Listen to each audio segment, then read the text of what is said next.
Pat's personal portrait, particularly personal today, because I've known our guest for so long.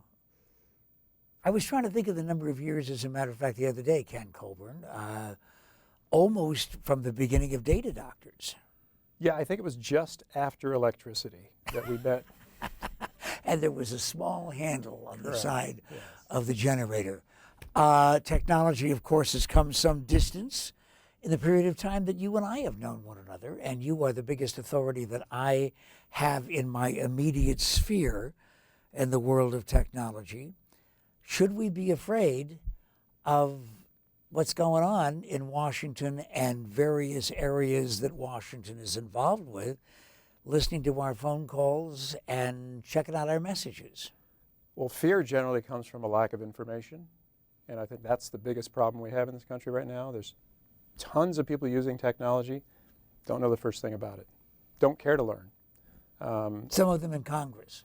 Most of them in Congress. That's this problem we have right now, where the people that are trying to figure out how to create the laws that reflect this massive change in technology, they didn't grow up with it, they don't understand it, yet they're trying to legislate it. That's a major problem. We see it playing out time and time again, where you get these draconian bills that the technology community comes up and says, you know, a 13-year-old could have told you that there's a problem with this bill. You know, I'm not sure who your consultants are, but they're probably just as clueless as you are.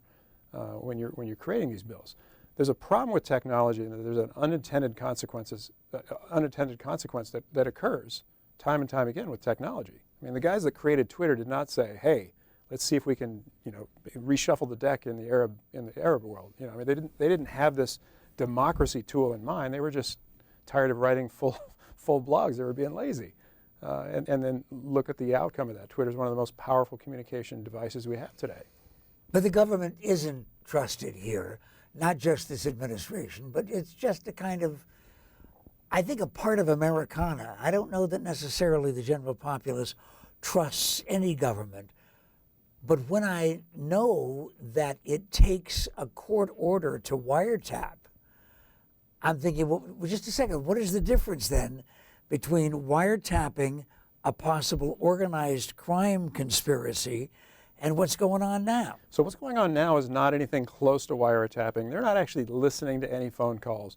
They're taking this enormous amount of data that's out there and saying, let's start searching for patterns that tell us this person needs to be investigated further. Who is they? NSA, FBI, everybody that basically is in charge of protecting us. So this data set is out there. There are no laws that clearly dictate what can and can't be done. The term wiretap doesn't even apply to the stuff that's going on the internet. It doesn't even work. And so if you try to take a wiretap statute that's basically designed around telephone conversations and try to apply that to the internet, it's not going to work. Yet they continue to try to do that. And because there isn't something that clearly articulates what is possible, what isn't, people are pushing all of the regulatory issues that are out there, pushing the courts, pushing everybody, so that they can get what they want, so they can do their job, which is to protect us. The downside of that is we have no idea what we're giving up in privacy. We have no idea where this is going to go. What's the next step? And so, you know, it's a balancing act. I think we all want our government to absolutely do everything they can to defeat terrorism and to try to find them before they commit these atrocious acts. But at what cost? And where's the line? Not a person in Congress, not a person watching here can properly articulate that line right now, and that's the problem we have. Is there any agency at all that controls the misuse of technology? Well, there are regulatory, to me it's mostly reactive. Like once somebody gets caught with their hand in the cookie jar, then there's a response. The oversight of what they're doing to make sure that nothing that's being done is illegal or immoral or it really goes against our constitutional rights and what have you. It's not clear enough for anybody to be in that position. There's so much ambiguity. You know, people keep referring to the Constitution that you can't line up what's going on in technology to, you know, one of the amendments or something that's been pre-written from hundreds of years ago. It just doesn't work. And so, you know, wiser folks that really live with technology, you know, we got one more generation, I think, before this thing starts to not be so crazy. You know, when the people that grew up with this technology are in office, are in control of all of these things that we're worried about right now, I think it'll be less of an issue. Are you worried? I'm not worried because I live in this world. I understand what can be done, what can't be done, and the specific details that nobody bothers to go into because there's not enough time.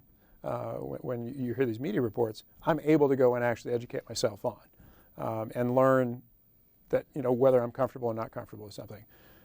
We as individual citizens, the only thing we can do when it comes to technology is educate ourselves about the use and make decision as to whether I'm going to use that technology or not based on the education that I've gotten when it comes to tracking and privacy, those kinds of things. Do you realize that you've already done that? You're educating yourself by being in touch with us on KTAR.FM. Isn't that nice to know we're here?